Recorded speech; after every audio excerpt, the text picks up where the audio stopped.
was trying to ignore this storm today, but it never really kind of went away. It slowed down at times, but it stayed around till, gosh, like 2 o'clock. Like 10 inches, 12 inches. The bottom of the driveway, I'm dragging axles to get down. In Ola's truck, it took me 3 attempts to get up my driveway. She's coming home tonight in a couple hours from her shift. So I'm gonna have to go and just make the PTO shaft work. At least get the driveway cleared up so that Ola can get home. I got the driveway done before dark, but didn't get any footage. It is a beautiful day out here today. Lots of sun, snow-covered trees.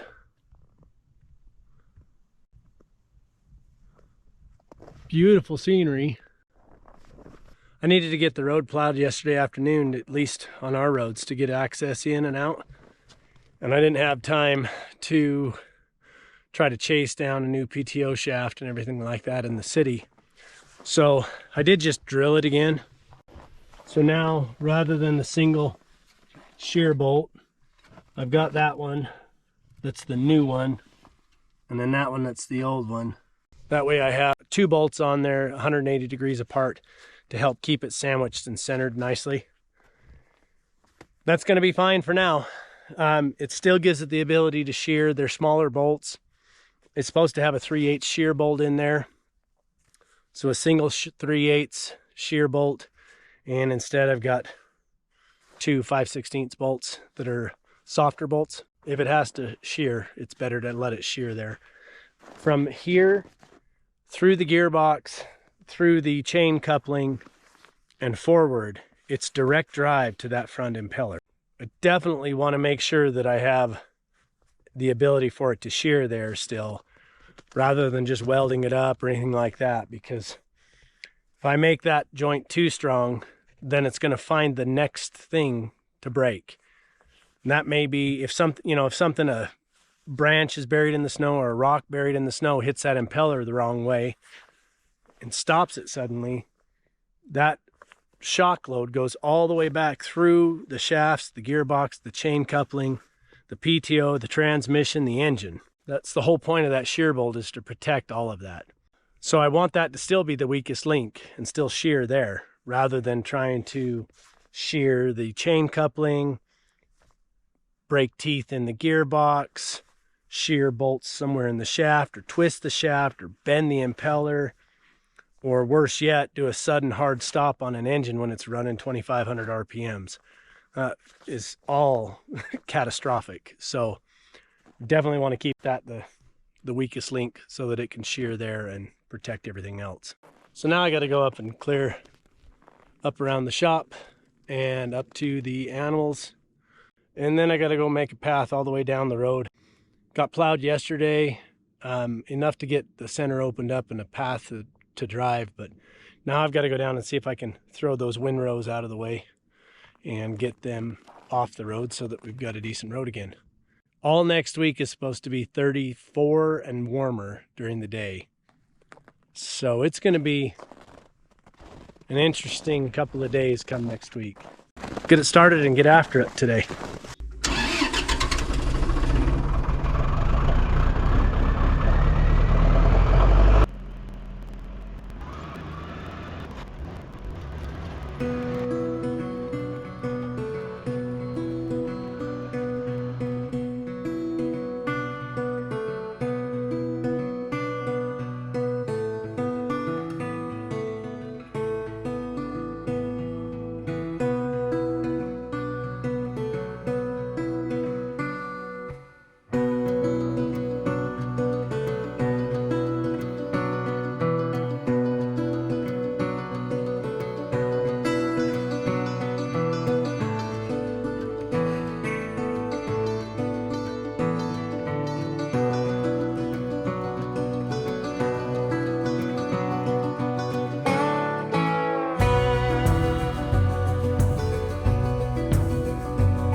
had been going pretty well.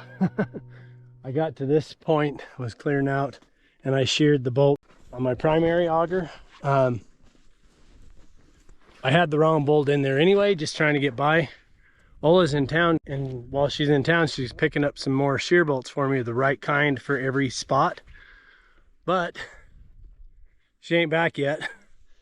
The bolt I had in there was way too long, but it was the right diameter, and it broke. So I found the bolt, put it back in there, and bent the extra over. Hopefully it stays in well enough that it will keep going until either I'm done or I run into my wife with the extra shear bolts. So now we'll go back to it and see what happens. Surprisingly, that bolt stayed together and it stayed in place.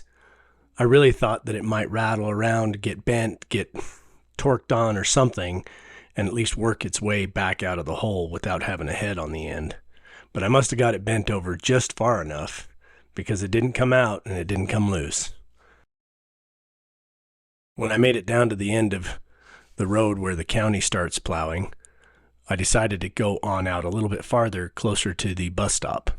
A few mornings ago, while I was taking the boys to the bus stop, I tried to pull off the road into someone else's driveway to get out of the way to let cars pass by as we were all shuffling to and from the bus stop, and I got stuck. It took me about 45 minutes and I got back out, but we needed some spaces to pass by. So I took a minute to make a nice wide path here in the middle of the road so that we could pass by each other, as well as going out to the bus stop at the stop sign and clearing out a wider area there where we maneuver and turn around to go back home after dropping off the boys. With all of the tidying up completed, now I had to go back the other 2.5 miles the other direction and clean up the other side of the road. I was just hoping I could get it all done before it got dark.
finished snow blowing the main road last night, and it was about 5:30 when I got home.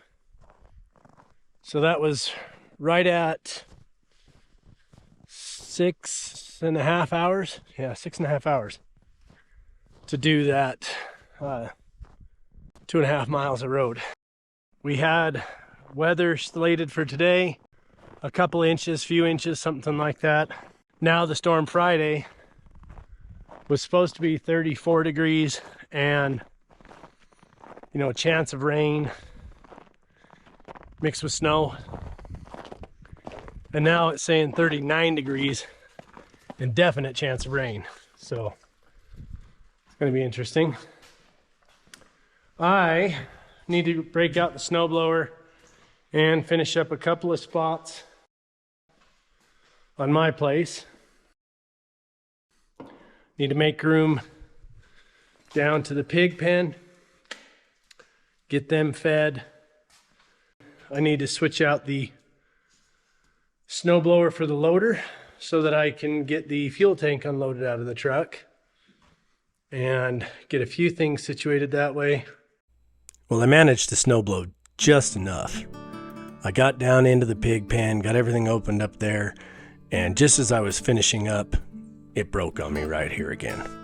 This time, not the shear bolt.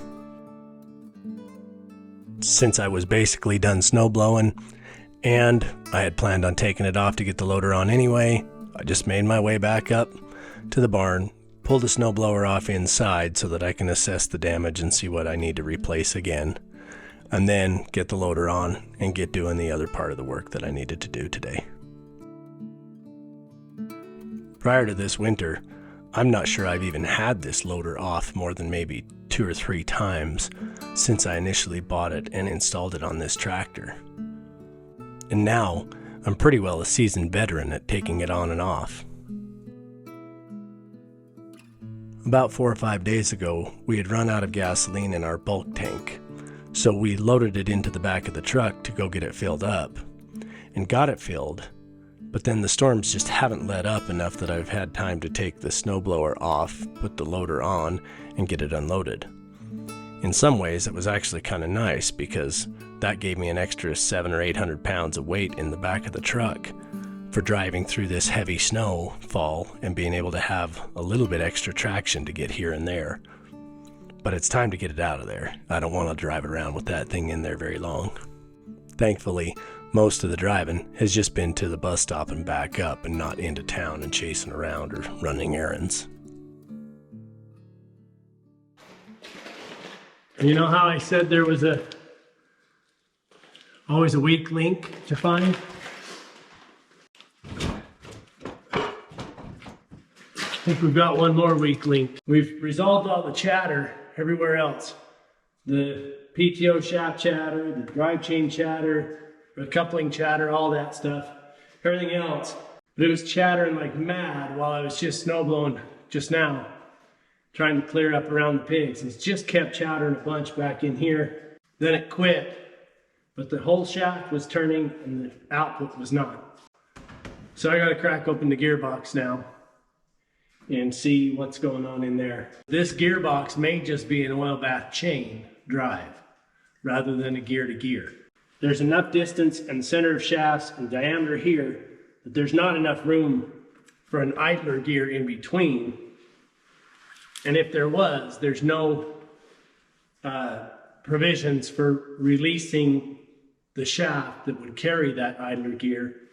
So just at a blind observation, I'm going to say that this gearbox is chain drive inside and not gear-to-gear drive, which would explain lash chatter as well. Probably like an 80-90 weight gear oil that's just a shallow bath just to slip it and sling it around in there. So we'll pull the top off and see what it looks like, see what it is, and see if there's a chain in there. Hopefully it's a chain, and hopefully it's just number 60, like the front auger. If I were going to engineer something that had only a couple of chains in it, I would probably engineer it to be very consistent chains so that you didn't have to have multiple styles of chain, multiple types of chains all over the place. Let's see what it looks like.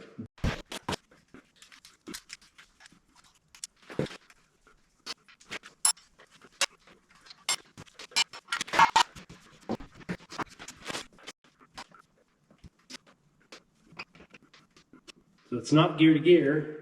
It's a double 60 roller chain inside there, which kind of sucks because that one's a double 50 and up front is a single 60. Now one thing I noticed, got slop in that gear on the shaft, and that should be keywayed. So that means the keyway's worn and the set screws have come loose. It just has a push block, a nylon sleeve basically, that goes in there and is supposed to push against the chain to keep the slap out of the chain. And that's why it has an adjuster up here that can pull and push against and keep the chain taut. There's a bunch of metal shavings in here from the chain and the gear lash and the problems.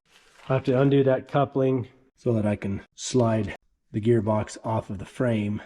And then I can bring the gearbox up onto a bench, dismantle it. If that gear sits there and slops too much back and forth, it works on that keyway, and eventually, usually, it's the keyway and the shaft and the gear all get a little bit of wear. So hopefully, hopefully just the keyway wears. I won't know till I get it apart. That's when I can tell where all the wear is and just how bad everything is. See what we can do to get it fixed up correctly. I'm not too worried about snow load right now. I'm more likely gonna need the loader, the bucket, scraper, those kind of things, scraping off inches of slush, and then probably with the bucket trying to dig out areas for it to drain and things like that.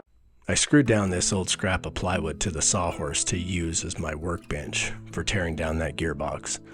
That gearbox has got a bunch of old gear oil in it, and gear oil is the worst. It stinks and it never goes away. It doesn't come out of anything, and I figured that plywood's going to be disposable anyway, so it's not a big deal.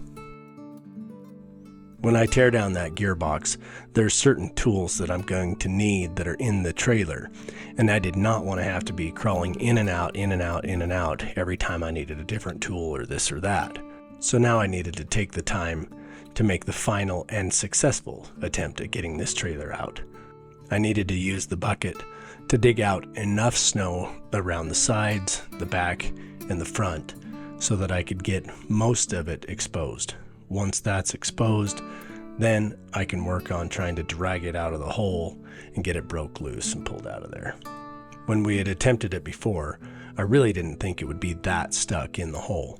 I thought maybe the tires would be a little bit frozen to the ground, but they should break free. And I thought, well, there's some snow around the edges, but as long as we can get one side open, it should roll forward and slide out and not be a big deal. Obviously, that was not the case. The snow was compacted underneath the back, it was compacted underneath the sides, and come to find out, the tires are down in about 4.5 inches of ice. This time, I put a ball in the end of my pallet fork and just used that to try to drag it, lift it, break it free, and be able to position it and pitch it out of the way so that I could get it to break loose and walk out of the hole. This trailer is pretty heavy to be maneuvering around that way because the forks are 4 feet long. That extra length gives the trailer a lot of leverage against the tractor. I have another attachment that goes on the front here that has a receiver hitch in it, and I would generally use that, but it's buried in the snow somewhere, so this is going to work for now. Got it out, and you can see the deep ice depressions where the tires were. The whole thing underneath it is just a sheet of ice. But the big problem was the back end here was all up against the bottom, and then it was fully encased all the way down this side. So we did get it. I had to dig out all the front here so we had clear, and then take it from the side and pitch it out and really force it away from and up out of these tire grooves, and then was able to just drag it right through. You can see from here it came this way. Was able to get it pulled out. The trailer's fairly heavy. It's not crazy heavy. It's a 10,000 pound rated trailer, and loaded with the tools and equipment and stuff that's in there probably weighs, I don't know, somewhere in the neighborhood of like 6,000 or 7,000 pounds, probably 7,000. I think my tractor weighs about 4,800. Now that the trailer's out of the snowbank, I can get to the tools that I'm going to need to get this gearbox rebuilt.